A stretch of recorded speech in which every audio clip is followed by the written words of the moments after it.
Murder is probably the oldest crime in the history of humanity, and it seems like everybody has an answer to what they would do with the body.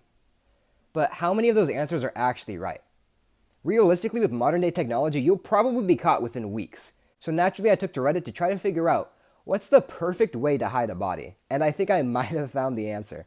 So on the subreddit r/morbid questions, I found the post, "What's the best way to hide a dead body?" Disclaimer, I'm an aspiring author, not a serial killer. And this answer might shock you. First, be smart from the very beginning. Pulverize all teeth, burn off fingerprints, and disfigure the face, forcing a DNA test to establish identity if it ever comes to that. Might introduce the legal/forensic hurdle that saves your ass down the line. An unidentifiable body, in pinch, can be dressed in thrift store clothes and dropped off in a bad part of town where the police are less likely to question it. I don't recommend that disposal method. I'm just saying, an easily identifiable body is an even bigger threat than the opposite. Assuming you have a house where you can work on it a bit, the first thing you want to do is drain it of its fluids. This will make it easier to cut up and slow decomposition a little bit. I think this person might have already killed somebody. The best way to do this quick and dirty is to perforate the body with a pointed knife and then perform CPR on it. Cut the front of the thighs deep and diagonally to slit the femoral arteries, then pump the chest. The valves in the heart will still work when dead, and the spring back of the ribcage can apply a fair amount of suction to the artery. Do this in a tub, plug the drain, and mingle lots of bleach with the bodily fluids before unplugging the drain to empty the tub. This should help control the stench of death, which would otherwise reek from your gutter gratings. Do everything you can to control the odors. Plug in ionizers, burn candles, leave bowls of baking soda everywhere. Ventilate the room in the middle of the night, but otherwise keep it closed. Keep the body under a plastic sheet while it's in the tub. If you want to bury, I recommend separating the body into several parts and burying them separately. For one thing, it's easier to dig a deep enough hole for a head rather than an entire body. If he hasn't killed someone, he's thought about this way too much. This reduces your chances of being discovered while you're actually outside and digging the grave. That is the one thing you can't do inside of the doors of your home and represents a vulnerable moment where you want to keep brief. Under 2 hours. Do it between 3 and 5 a.m. It's also less likely for someone to call the police if their dog digs up some chunk of meat rather than if they dig up an entire body. They may assume it's an animal carcass disfigured by decomposition and leave it alone or dispose of it.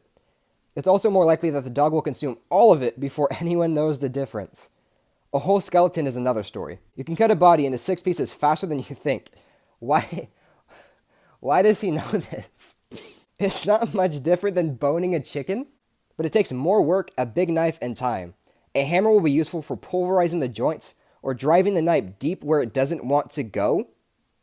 Anyways, it's wise to crush as much of the skeleton as you can along the way. It will aid in making the body less identifiable for what it is as it decomposes. Don't return to the same site 6 times for 6 burials. You'll attract suspicion from anyone nearby, and you'll wind up placing the body parts close enough together they can be found by any serious investigation. Put them in plastic bags with lots of bleach. Store in a freezer until you have enough time to bury them all. Depending on what tools you have available, you may find that you're getting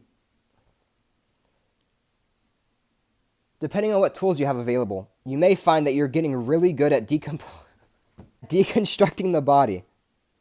You might prefer slowly sprinkle it down the drain without leaving your house.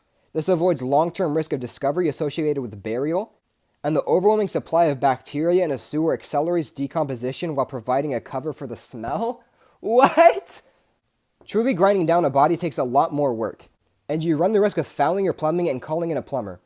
So don't try this unless you know how to clear bones and meat out of a drain pipe. Who just knows how to do that? Nobody knows how to do that unless you've murdered somebody. A good food processor can be useful, but don't overuse it, or power drills or saws. They're noisy and they attract attention. And forget the kitchen sink. It's better if you can actually remove one of the toilets in your house from its base, which will give you direct access to one of the largest sewer pipes that enters your house. Follow any disposals with lots of bleach and then run the water for 5 to 10 minutes on top of that. And plug the pipe when you're not using it, to prevent any sewer gases from backing up into your house. Usually a U-trap inside the toilet does that for you. The end.